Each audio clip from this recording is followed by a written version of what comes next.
안녕하세요. 저는 결혼한 지 4년 차인 여성입니다. 아이를 데리고 이혼했어요. 주변 사람들은 애도를 표하며 참고 살아보라고 권유했어요. 저 또한 그렇게 하고 싶었죠. 아이가 있으니 누가 이혼을 원하겠어요. 그러나 시어머니와 신우도 도저히 상황이 나아질 수 없는 집안이라는 것을 알게 되었어요.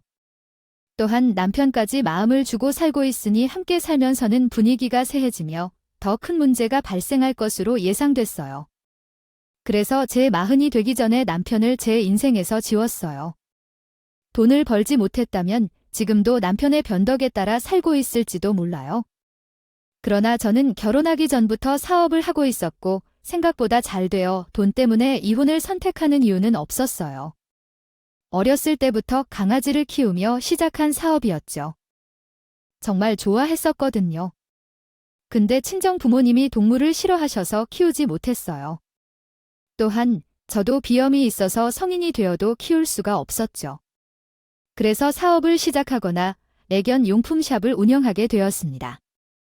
요즘에는 반려견을 키우시는 분들이 점점 많아지고 있어서 적지 않은 매출을 올리며 생활하고 있는데 그런 중에 남편을 만나 결혼하게 되었습니다. 그 당시 남편은 안정적인 회사를 다니고 있는 회사원이었고 그 모습에 반해 결혼하였습니다. 시댁은 제 친정과 저희의 신혼집과는 거리가 있어서 차로 20분밖에 안 걸리는 거리였어요. 그래서 시어머니랑 친하게 지내고 싶은 마음에 자주 운전하여 저희 집에 오시곤 했습니다. 놀러 오라고 말씀드렸습니다. 그러나 그 말을 기다렸다는 듯이 저희 집에 자주 오기 시작했어요. 저는 사업을 하는 사람이라 출퇴근 시간이 정해져 있지 않기는 했지만 시어머니가 남편이 출근한 지 얼마 지나지 않아서 우리 집에 오셨던 적이 많았습니다. 어느 날은 아침부터 오셔서 갑자기 TV를 보셨어요. 시어머니는 TV를 좋아하시는 분이라 그런 줄 알았죠. 그렇게 시어머니는 TV를 보시고 있었고 제가 집안일을 하고 있던 중 갑자기 어디선가 우는 소리가 들렸어요. 처음에는 TV에서 우는 장면이 나온다 싶어서 TV를 봤지만 그런 장면은 전혀 없었어요. 그래서 시어머니를 쳐다봤는데 시어머니가 펑펑 울고 계셨습니다. 그래서 제가 놀라서 무슨 일이 있느냐고 물었어요. 어머니, 근래에 무슨 일이 있으세요? 왜 갑자기 TV를 보시다가 울고 계신 거예요? 전화라도 받으셨나요? 아니요, TV 좀 봐요. 거기서 너무 마음에 드시는 아가씨들이 웃는데 아이가 생각나요? 우리 아이가 불쌍하다고 생각해요. 어쩌죠? 저런 아가씨들이 우리 딸처럼 즐겁게 살았다면 얼마나 좋을까요? 제 딸도 그런데 저렇게 오래 살았으면 좋을 텐데 지금까지 아이를 돌봐줬는데 요새는 돈을 벌라고만 하네요. 제 딸이 불쌍하죠. 어떻게 해야 할까요? 갑자기 TV를 보시면서 신우가 생각나신다며 펑펑 우셨어요. 남편은 신우보다 1살이 어린 정도였어요. 제가 결혼했을 때는 27살이었는데 신우는 29살이었어요. 그런데 신우의 딸아이는 초등학생이었고 신우는 대학을 졸업한 상태였어요. 어느 날 아주버님을 만나 혼전 임신으로 결혼했다는 소문을 들었어요. 그래서 아주버님은 시우보다 나이가 많았다고 해요. 매번 시어머니는 아주버님 탓을 생각하셨지만 솔직히 말해서 내가 보기에 아주버님 같은 분이 아니었으면 신우가 결혼하지 못했을 것 같아요. 신이가 고집센 성격을 가진 사람이라 본인만 알고 있는 성격이었지만 시어머니 앞에서는 그런 말을 할 수 없었던 거죠. 그래서 시어머니는 저를 보시더니 갑자기 신우를 우리 회사 직원으로 채용하라고 하셨어요. 내가 하는 사업이 잘 된다며 우리 딸이 순진해서 여태까지라고 말씀하셨죠. 그러면서 계속해서 눈물을 흘리며 계셔서 저는 어떻게 해야 할지 모르겠었어요. 아이를 키우고 살았는데 당장 어디 가서 돈을 벌 수 있겠어요. 그러니까 너도 좀 직원으로 일해봐. 내가 누구한테 이런 부탁하겠다고? 우리 가게 직원이에요. 우리는 그리 많은 직원이 필요하지도 않은데 벌써 직원들이 다 채용된 상황이라 형님이 우리 가게 직원으로 들어와도 할 일이 없을 거예요. 사실 저희 가게는 셀프로 하기 때문에 많은 직원이 필요하지 않았어요. 그래서 2~3명 정도 직원만 두고 있는데 시어머니가 계속 부탁하셔서 어쩔 수 없이 직원으로 채용했습니다. 직원이 들어오면서 가게에 있는 사람이 많아져서 가게를 넓히는 건 좋겠다 생각이 들었거든요. 그래서 옆에 있는 상점까지 옮겨왔어요. 계약을 맺고 나서 옆 상가가 비어서 가게를 확장할 수 있는 기회가 생겼습니다. 그래서 제 동네에 반려견이나 반려묘를 키우는 사람들이 많다는 것을 고려하여 항상 가게를 확장하고 싶었는데 그 기회가 마침 찾아와서 신우를 직원으로 고용하면서 가게를 확장할 수 있게 되었습니다. 가게를 확장하게 되니 생각보다 많은 비용이 들었고 신우가 일 경험이 전혀 없어 간혹 소소한 실수를 하기도 했습니다. 그 결과 생각보다 많은 돈이 소비되었지만 어느 날 신우가 자신을 주인으로 인식하여 더 많은 돈을 받겠다고 요구했습니다. 가족이기는 하지만 무슨 일이 있어도 이렇게 돈을 요구하다니. 월급을 너무 적게 주는 것 같아. 요즘 알아보니까 내게 더 받는 사람도 있다던데. 이 돈을 받으면서 여기서 어떻게 해야 하는지 모르겠어. 형님이 하루 종일 일하지도 않고 시간제로 계시잖아요. 그래도 형님은 처음 사회생활을 시작하는 거니까 제가 신경을 쓰려고 했습니다. 다른 곳 가면 이렇게 못 받는 건가요? 여태까지 일 해본 적이 없잖아요. 일이 더 익숙해지면 더 챙겨드릴 테니까요. 그리고 솔직히 말은 안 했지만 저번에 형님이 실수한 것 때문에 드린 돈은 100만 원이 넘어가요. 그러니까 이번에 챙겨줄 거니까 월급 좀 올려줘. 시간제 아니어도 내가 10시부터 4시까지 일하잖아. 처음 일하니까 실수할 수 있는 거야? 그리고 올케는 애가 없지만 나는 애가 있잖아. 그러니까 내 사정 좀 봐줘. 항상 본인 입맛대로 하려고 했어요.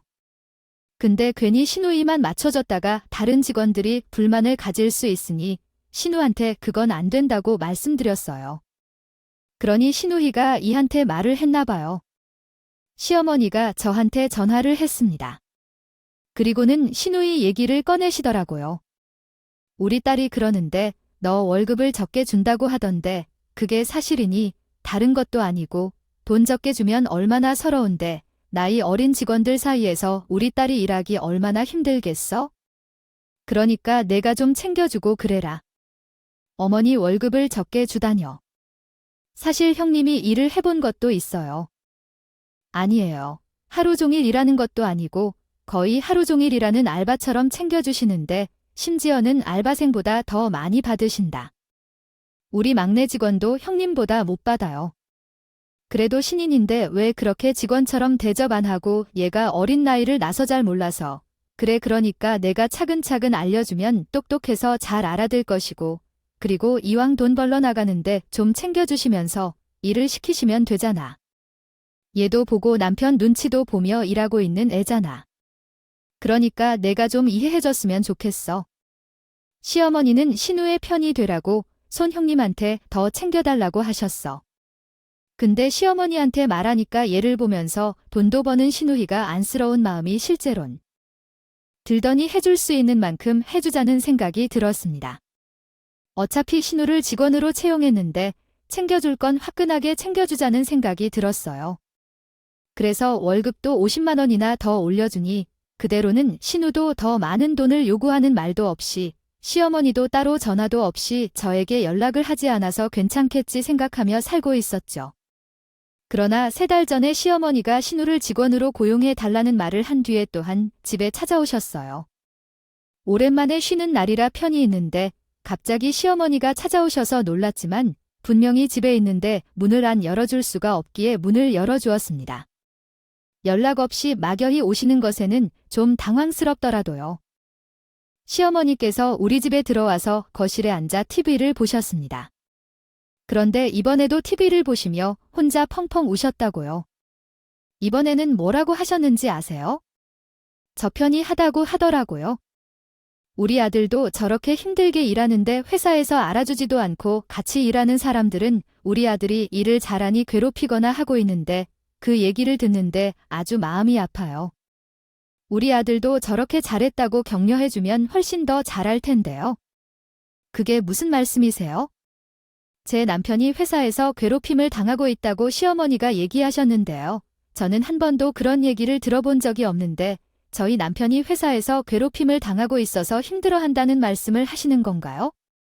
하신 대로 근데 최근에는 남편이 회사 다니는 것이 어려운 것 같더라고요. 하지만 그동안은 제게 그런 말을 안 했었거든요. 그래서 시어머니에게 무슨 말인지 여쭤봤죠. 그런데 시어머니께서 한숨을 깊게 쉬시면서 말씀을 이어나가셨습니다. 아마도 회사 업무 때문에 내가 걱정할까봐 말하지 못한 거겠지? 우리 집에 와서 얼마나 어려웠는지, 애가 얼마나 힘들었을지 모르겠다. 애가 그런 말을 했겠어. 시어머니 말씀에 따르면 우리 남편이 회사 때문에 어려워한다는 식으로 이야기하셨어요. 그리 많이 울며 말씀하시는데 거짓말처럼 보이지 않았습니다. 그렇지만 우선 상황 파악을 위해 남편에게 직접 물어봐야 한다고 느꼈어요. 그래서 남편이 퇴근해서 오자마자 최근에 회사 생활이 어떤지 물어봤어요. 여보, 요즘 회사 생활은 좀 어때? 어제 어머님이 우리 집에 오셔서 당신의 회사 생활이 힘들다고 하셨는데 요즘 많이 힘들어? 남편은 내가 하는 말을 듣더니 갑자기 노무에 대해 이야기하며 깜짝 놀랐어. 남편한테 휴지를 가져다 주었더니 남편은 흐느껴 울다가 입을 열었어. 아, 사실 당신한테 말을 못했는데 이번에 같이 일하는 사람들이 좀 바뀌면서 적응하는 것도 힘들고 본인들끼리 뭉치는 것을 본 것 같아. 괜찮아질 거라고 생각했는데 나도 스스로 스트레스를 많이 받았는지 봐. 출근하는 날이면 잠도 안 오고 회사에 들어가는 길에 가슴이 얼마나 뛰는지도 몰라. 그래서 요즘 정신과 상담도 받고 있어. 뭐, 그래? 정도였는데 왜 나한테 말을 안 해줬어? 어머님께 하기 전에 나한테 먼저 말해야 했어야지. 그러면 회사를 그만둘 거 아니냐? 병원에서는 어떻게 지내고 있어? 시간이 지나면 괜찮아질 거라고 하던데 당신한테 말하는 게 창피하기도 하고 그래서 엄마한테 먼저 말씀드린 거였어. 병원에서 받은 진단서에는 회사를 그만두는 게 제일 좋다고 하는데 남편이 건네준 진단서를 보니 남편이 많이 힘들었던 것 같더라고요. 그래서 남편한테 그 회사를 다녀야 할지 아니면 다른 곳으로 이직해야 할지 고민하고 있었습니다. 회사가 거의 한 군데만 있는 것도 아니고 그렇게 힘들면 다른 회사를 알아보는 게 좋겠다는 생각이 들어요. 그렇게까지 스트레스 받으면서 다른 이유가 뭐가 있을까요? 남편은 제 말을 들었지만 뭔가 말을 할 것처럼 망설이더라고요. 그래서 저는 시원하게 말하라고 했습니다. 그러자 갑자기 다른 회사로 가는 것보다는 회사를 그만두고 싶다는 얘기를 꺼내더군요. 다른 곳으로 이직하려고 알아보기도 했는데 나이가 있어서 새로운 직장에 들어가기 쉽지 않은 상황이었습니다. 그래서 회사는 퇴직하고 쉬고 싶은데 그게 안 된다면 당신 가게에서 일해도 되지 않을까 생각했습니다. 회사에서 사람들과 부대끼면서 일하는 게 이제는 힘들어서 그리고 새로 이직한 곳에서 또 이런 일이 생기지 않을 거라는 보장도 없고요. 남편이 이렇게 힘들다고 하면서 퇴직하고 싶다고 하는데요. 그렇게 남편이 먼저 회사를 한 달 정도 더 다니다가 퇴직을 신청했습니다. 한 달 정도는 집에서 휴식을 취하며 쉬었지만 시간이 지날수록 남편이 다시 직장에 다니는 생각을 하지 않고 대신 우리 가게에서 함께 일하면서 사업을 함께 해보자고 제안했습니다. 그렇게 남편이 우리 가게에서 함께 일하게 되면서 기존 직원들을 해고하고 남편, 그리고 제가 직원으로서 일하게 되었습니다. 근데 신우와 남편과 함께 일을 하게 되면서 조금씩 사업이 잘 안 풀리기 시작했습니다. 신이나 남편은 사업을 하는데 적합한 성격이 아니었어요. 남편은 소심한 편이었고 신우는 기분파로 보니 자신의 기분에 따라 손님 응대가 달라져 기분이 상한 사람들이 하나둘씩 안 오기 시작했습니다. 신이는 자잘자잘하게 많이 실수하는 경향이 있었고 제가 환불을 도와준 적도 한두 번이 아니었어요. 그러다 보니 우리 가게를 찾는 사람들이 하나둘 줄어들기 시작했고 매출도 그에 따라 줄어들기 시작했어요. 하지만 물건을 구입해야 했기 때문에 항상 물건 값을 내야 했던 결과로 마이너스가 생겨나기 시작했습니다. 저는 사업을 오랫동안 해왔기 때문에 이런 상황에서 어떻게 해야 할지 알고 있습니다. 누구보다 잘 되는지 알았습니다. 이렇게 사업이 어려워지면 인건비를 줄이는 것이 가장 중요하다는 걸 알았거든요. 그래서 남편에게는 직장을 바로 찾아보라고 했고 신우에게는 퇴직금을 챙겨서 보내버렸습니다. 직원들은 보낸 적 없어요? 사실 제가 생각하기에는 남편과 신우가 제일 문제였거든요. 그래서 신우이와 남편을 정리하자니 시어머니가 차가운 눈총을 쏟으며 너무 냉정해 라고 했습니다. 하지만 가족이라 해도 사업 문제는 따로 생각해야 한다고 생각했어요. 이렇게 위기에 빠진 사업에서 감정에 휩싸이면 우리 모두 함께 망할 수 있다고 생각해서 단단히 결심했습니다. 직장을 찾는 남편은 급히 활동하기 시작했어요. 그런데 언젠가부터는 아침마다 출근을 하던 것도 못하겠죠. 잘했나 싶어서 다시 물어봤는데 요즘 아침부터 어디서 그렇게 일해? 아니, 취업한 거야 아니면 회사를 다니게 됐어? 그럴 경우에도 나에게 말은 어떻게 줘야 하는 거잖아. 아, 요즘은 예전에 함께 일했던 회사 선배가 있는 회사에서 일하고 있어. 아직 계약서 같은 거는 안 썼는데 이런 건 곧 말하려고 했어? 근데 아마 우리가 같이 일하게 될 것 같아. 나중에 제대로 알려줄게. 남편도 다행히 어딘가에서 돈을 벌고 있는 것 같아 보였어요. 그래서 한실은 났고 그렇게 신우, 남편을 정리하고 직원 2명이랑 저 이렇게 셋이서 일을 시작했습니다. 아무래도 사람이 많아지는 만큼 가게를 확장할 필요가 있던데 셋이서 운영하는 게 어려운 부분들도 있어요. 그래서 일부러 셀프로 계산할 수 있는 시스템을 만들어 놨어요. 그래서 일하는 직원이 많지 않아도 잘 운영이 되더라고요. 그렇게 제 가게를 조금씩 반하는 무인 애견샵을 만들고 직원들이 하는 일들이 많지 않도록 만들었어요.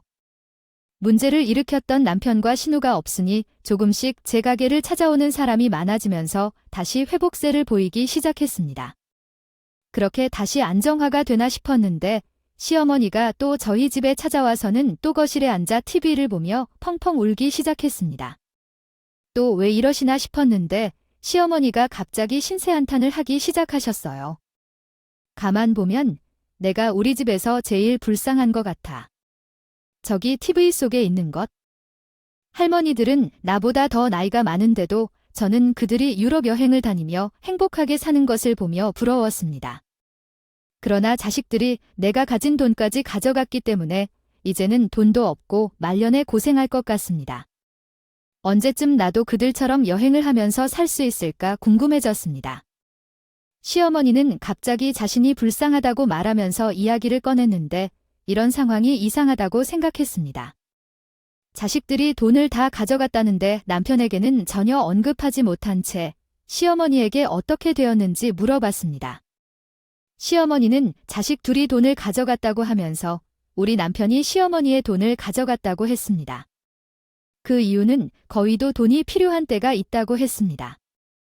없는데, 근데 시어머니 입에서 나온 말은 충격적이었습니다. 그 둘이 사거리에 카페 하나를 차려야 된다고 하면서 거기다가 차렸는데 그들이 뭐 얼마나 일을 해봤겠어요? 얼마나 모은 돈이 있겠어요? 그래서 내가 돈을 못 해줬지? 아휴, 그 때문에 돈을 얼마나 까먹었는지 몰라. 형님이랑 제 남편이 가게를 차렸다고? 무슨 가게요? 요즘에 우리 남편은 회사에 선배에게 가서 일한다고 했는데 못 믿겠으면 한번 가서 봐봐.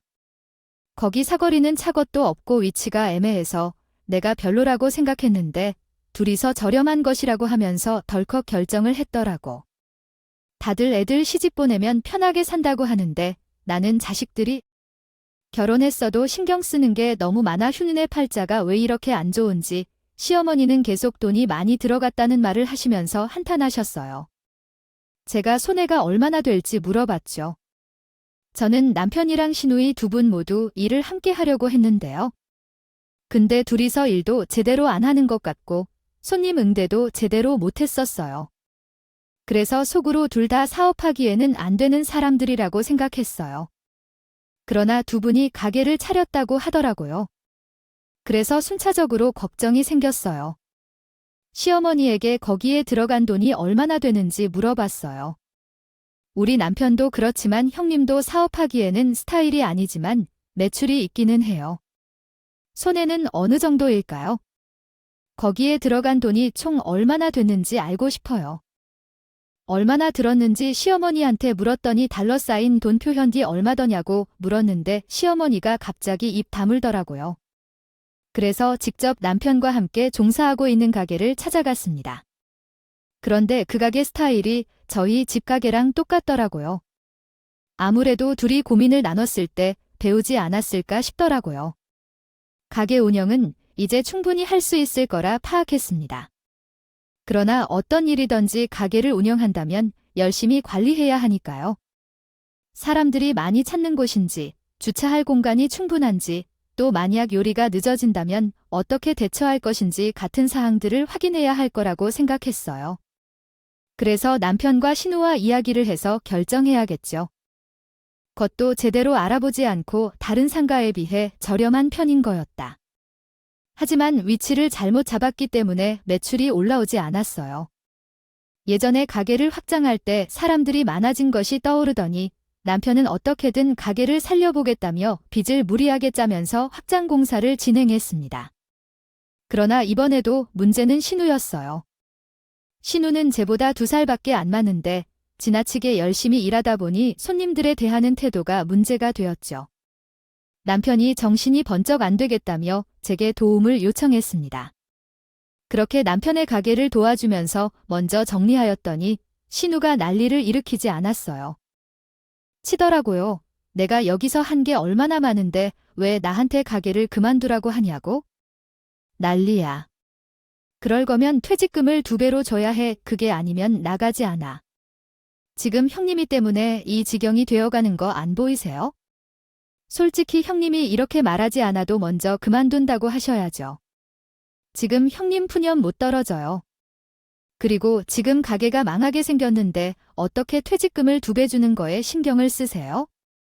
퇴직금을 2배 주지 않으면 안 나가겠다고 난리를 피우는데 당장 남편 가게를 수습해야 했기 때문에 신우의 년을 틀어줄 여유가 없었습니다. 남편 가게 상태를 보니 생각보다 빚이 많더라고요. 그래서 이자가 뭉텅이로 빠져나가고 있었다. 사업하시는 분들은 아시겠지만 빚이 제일 무서운 것 같아요. 우리에 있는 빚을 갚고 은행 대출까지 정리하려고 하니 우리가 살던 집을 팔 수밖에 없을 것 같다고 생각했어요. 그래서 우리 40평대 아파트를 정리하고 남은 돈으로 제 가게 근처 15평짜리 빌라로 겨우 이사했습니다. 시어머니는 우리가 이사하는 날 15평이 되는 빌라를 보시다가 지게 뭐냐라고 말씀하셨어요. 아니, 우리 아들이 왜 이렇게 좁은 빌라에서 살아야 해? 집이 이게 뭐냐? 집이 편안해야 뭐든지 잘 되는 건데 어머니, 저도 넓은 집이 가고 싶어요. 그런데 어떻게 하죠? 남편이랑 형님이 사업하면서 돈을 다 날려버린 후에 빚을 갚느라 저희 집을 팔 수밖에 없었어요. 제가 답변해드리겠습니다. 어머니님, 지금 집이 좁다고 걱정하실 때가 아닙니다. 얼마나 속상해 하시든 저만큼 해결할 거예요. 하지만 계속해서 15평짜리 빌라에서 살면 어떡하냐고 징징거리시는 것 같아요. 저는 이미 말씀드렸죠. 제 가게에서 나오는 수익으로 남편의 가게를 하나씩 교체하고 있어요. 인테리어부터 홍보까지도 제 가게에서 나오는 수익으로 모두 제공하고 있어요. 처음에는 남편의 가게를 살리는 게 목적이었죠. 그래서 남편의 가게를 제가 인수하는 식으로 진행했어요. 이번에도 남편에게 맡기면 다시 실패할 것 같아서요. 저 아무래도 사업을 하고자 합니다. 그처럼 나의 능력이 아닌데 그래서 이 가게를 인수하여 우리 가게 2호점을 운영할 예정입니다. 당신에게는 이 가게에서 올라오는 수익을 월급으로 지급할 것입니다. 남편은 약간 고민하는 것 같았지만 내 말을 듣고 하겠다고 했습니다. 그렇게 내가 손볼 때 남편 가게도 조금씩 매출이 생기기 시작했습니다. 그렇게 약 2년 정도 무리해서 일을 한 다음 어느 정도 안정이 되어갈 때쯤인지 난 마음이 편해졌나 봐요. 그때 아이가 생겼거든요. 내 가게는 직원 2명으로 운영이 가능했기 때문에 아이를 낳기 전에 직원들이 일을 해줄 수 있었습니다. 무슨 문제가 생기면 연락하라고 했습니다. 아무래도 우리 집과 가게가요? 가깝기도 했기 때문에 금방 와도 됐었거든요. 그런데 제 가게에 있던 직원들이 오랜 시간 함께 일한 친구들이어서 일을 잘하였는데 제가 아이를 낳고 키우는 동안 한 번도 연락을 주지 않았어요. 대신에 걱정하지 말라며 아이를 돌볼 것을 말해주더라고요. 너무 고마웠죠. 그렇게 아이를 낳고 키우는 동안 시어머니가 우리 집에 갑자기 찾아와서 거실에 자리를 잡았어요. 그래서 이번에는 무슨 이유로 눈물을 흘리는지, 하지만 마음에는 말을 걸려 나를 쳐다볼 때 이번에는 호통을 쳤습니다. 너는 밖에서 우리 아들이 이렇게 힘들게 돈을 벌고 있는데 왜 집안 꼬리를 흔드냐? 우리 아들이 집에 들어와서 쉴 수가 없게. 우리 아들이 돈을 벌어와서 우리가 먹고 사는데 도움이 되면 우리 아들이 편하게 쉴 수 있도록 도와주어야지. 집이 이게 뭐야? 어머니한테는 남편이 운영하는 가게가 제 가게의 일부가 되었다고는 말씀드리지 않았거든요.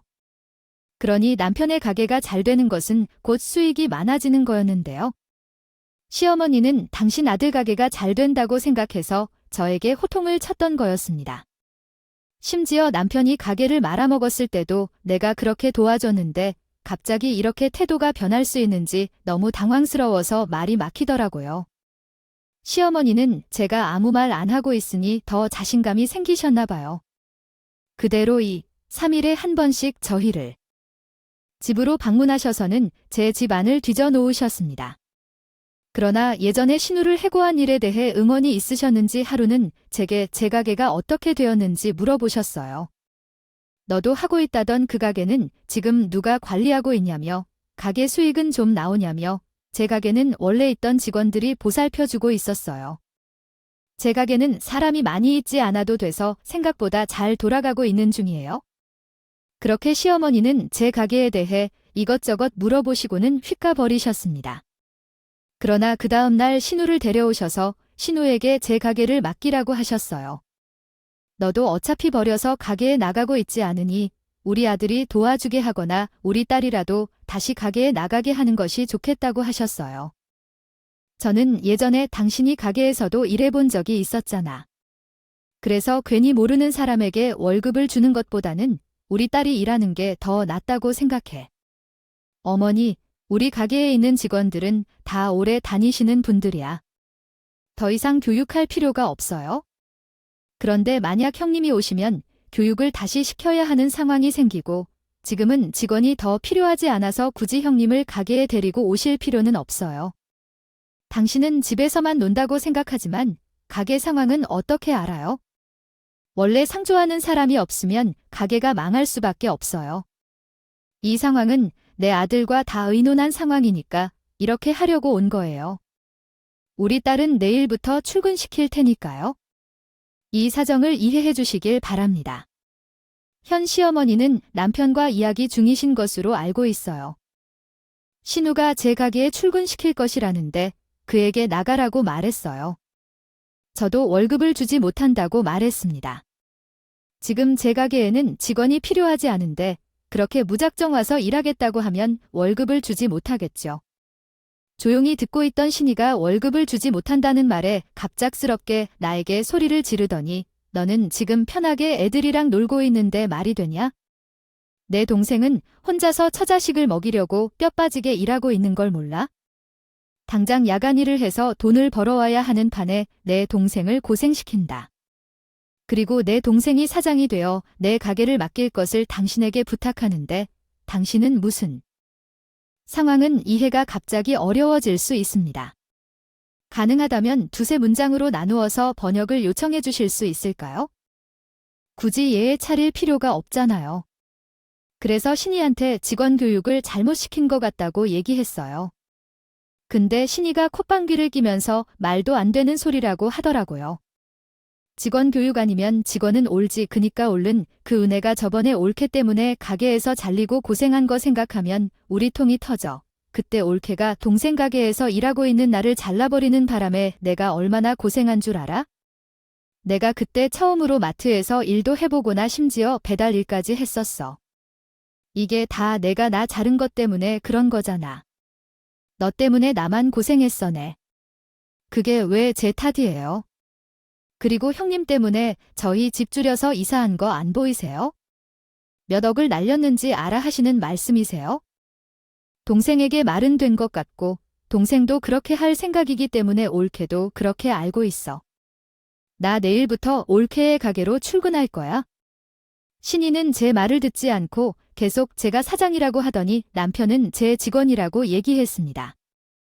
형님, 지금 계속 잘못 이해하고 계신데 사장은 저고 남편이 직원이에요. 이걸 보세요. 제가 남편에게 월 400만 원씩 보내주고 있잖아요. 누가 직원이 사장에게 돈을 보내주나요? 제가 이렇게 설명을 해도 이해해 줄 줄 알았거든요. 그러나 이제 옆에 있던 시어머니가 지금 주는 걸로 유세를 떠는 거냐고 하더라고요. 아니, 월 400이 푼돈이면 신우는 왜 그러는 걸까요? 푼돈도 못 버는지 물어보고 싶었는데 일을 더 크게 만들고 싶지 않아서 먼저 남편과 얘기해보기로 했습니다. 그래서 신우이와 시어머니를 우리 집에서 내보내고 저녁에 남편이 가게를 정리하고 들어왔습니다. 그때 나는 남편에게 신부의 얘기를 했습니다. 아까 형님이 우리 집에 와서 뭐라고 했던 줄 알아? 내 가게에서 일하시다고 하던데, 그리고 나한테 사장이 허락했다고 하셨어. 이게 무슨 뜻이야? 나는 그동안만 하더라도 철없는 시누이와 그런 신부를 감싸는 시어머니의 문제라고 생각했거든. 근데 진짜 문제는 남편이야. 이 남편은 제가 당황스러워하며 얘기하는 내내 놀라는 듯 했습니다. 않더라도 아마 본인도 이렇게 될 걸 알고 있었겠죠? 그런데 남편이 제 편을 드는 게 아니라 신우의 편을 들면서 정말 본인이 사장이라도 된 것 마냥 직원들에게 통보하듯 저한테 말하기 시작했습니다. 시끄럽고 당신 어차피 애를 보느라 가게를 챙길 여력도 없잖아.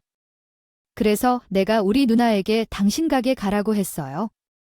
우리 누나는 당장 내일부터 출근하니까 그렇게 알아. 남편 태도가 얼마나 만했는지 몰라요. 정작 본인이 사장이 된 것처럼 얘기를 하더라고요. 그래서 제가 남편에게 정신 차리라고 했죠. 당신 지금 무슨 말을 하는 거냐? 당신의 하는 가게도 내 것인 것 몰라. 지금 내가 집에서 애를 보느라 진짜 당신이 사장이라도 된 줄 알아. 당론 그렇지 않아요. 너가 나에게 그러면 된다고 물어보느냐는 것도 아니고 당장 내일부터 내 형제를 출근시킬 거라고 그것을 나랑 상의도 없이 결정해. 너는 나와 다른 삶을 살고 싶어 하는데 남편은 내가 하는 말에 반대하고 있으면서 나에게 말했어. 너 자신이 지금 상황을 파괴했어. 집에서 아이만 돌보느라 현실 감각이 떨어진 것 같아. 내가 가게를 차려놓으려고 알잖아.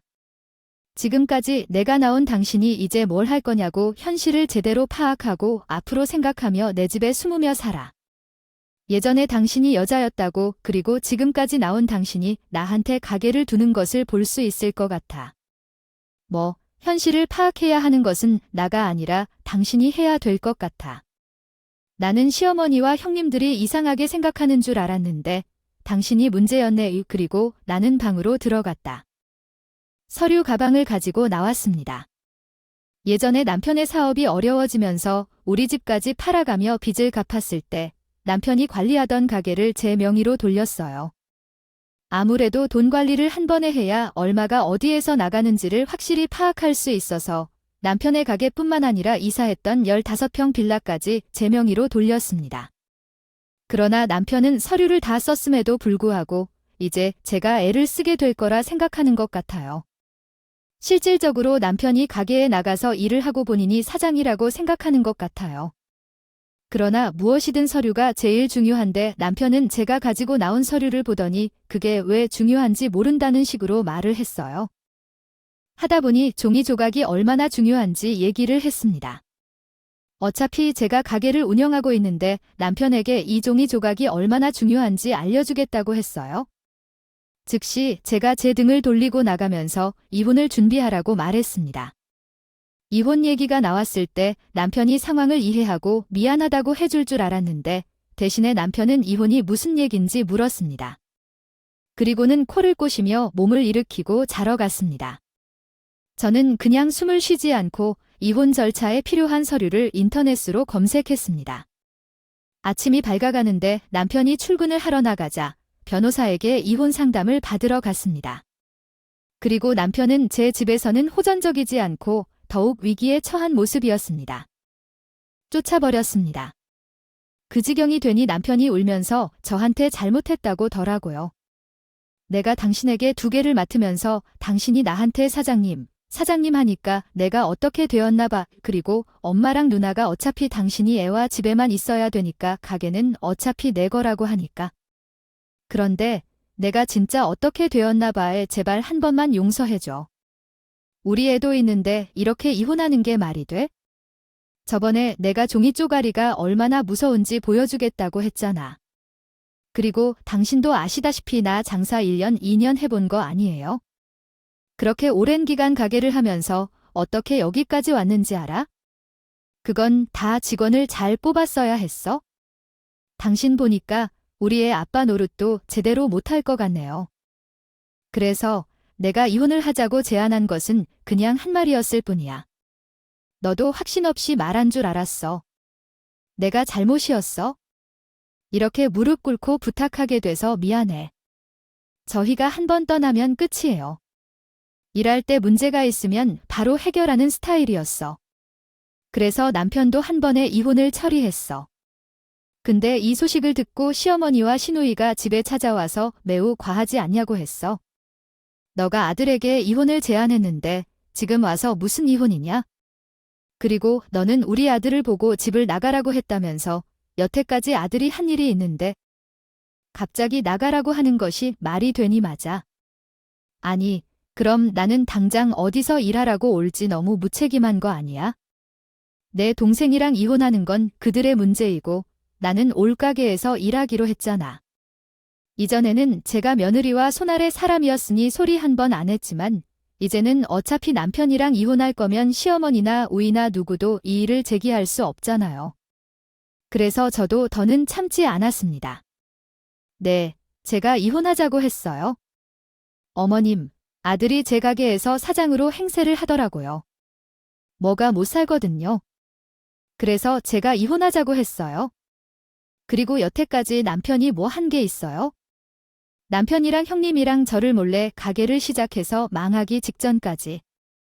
가만두고 내가 다 살려놨는데 그때까지 남편이 뭐 했다고 그러시는 거예요? 그리고 형님, 제가 무책임하다고요. 형님이야말로 너무한 거 아닌가요? 제가 남편이랑 살았으니까 형님 대접해 드린 거예요. 남편이랑 이혼한다는 걸 알았다면 저는 왜 형님을 챙겨드려야 할까요? 밥벌이는 알아서 하사입니다. 제가 고래고래 소리를 지르면서 시누이와 시어머니를 싸붙이면 둘 다 어벙벙한 얼굴로 쟤를 쳐다봤어요. 제가 이렇게까지 할 것이라고는 생각하지 못했겠죠. 제가 22살부터 제 사업을 꾸려서 하면서 배운 것이 하나 있어요. 그건 사람은 결코 바뀌지 않는다는 거예요. 사실입니다. 그래서 직원을 고용할 때에도 제가 여러분보다 더 신중하게 결정하거나 마치 물을 흐리게 하는 미꾸라지처럼 한 사람이 생각보다 큰 영향을 미칠 수 있다는 말 알고 계시죠? 그러나 최근에는 사람들이 중요한 것이 사업만이 아니라 결혼 생활에서도 마찬가지라는 것을 느끼고 있습니다. 시어머니의 태도나 남편이 한 말들이 너무 쉽게 넘어갈 수 없었지만 남편까지도 그런 태도를 보이면서 이제는 앞으로의 삶이 뻔하다고 느껴 결국 결혼을 유지하는 것이 무의미하다고 판단하여 이혼을 결심했습니다. 이혼 후에 남편이 다시 신우와 사업을 차렸다고 하는데 그분이 내 가게 근처에 짓고 있어서 제가 어떻게 될지 궁금합니다. 지켜봤어요. 근데 사람이 변하겠어 시작한 지 3개월 만에 셔터 내리더라고요. 들리는 소문에 의하면 남편이랑 신우랑 돈 때문에 엄청 싸운다고 하더라고요. 저번에 둘 사이에서 만든 빚은 내가 청산해줬는데 이번에는 어떻게 할지 기대가 되네요. 저는 남편과 이혼한 후에 같이 일하던 직원한테 남편이 전담했던 사업장을 맡겼습니다. 그래서 남편이 맡았을 때보다 매출이 더 오르더라고요. 그래서 요즘에는 지점 하나 더 만들려고 직원을 찾고 있습니다. 만약 여태까지 남편이랑 살고 있었다면 이렇게까지 사업이 잘 될 일도 없었고 지점을 추가하는 일도 없었겠죠. 지금 이렇게 사람을 걸러낸 것은 다행이라고 생각하고 있어요. 이만 제 글을 마무리하겠습니다. 제 이야기를 들어주셔서 감사했습니다. 오늘도 저희 채널에 와주셔서 감사합니다. 더 좋은 이야기로 찾아뵙겠습니다.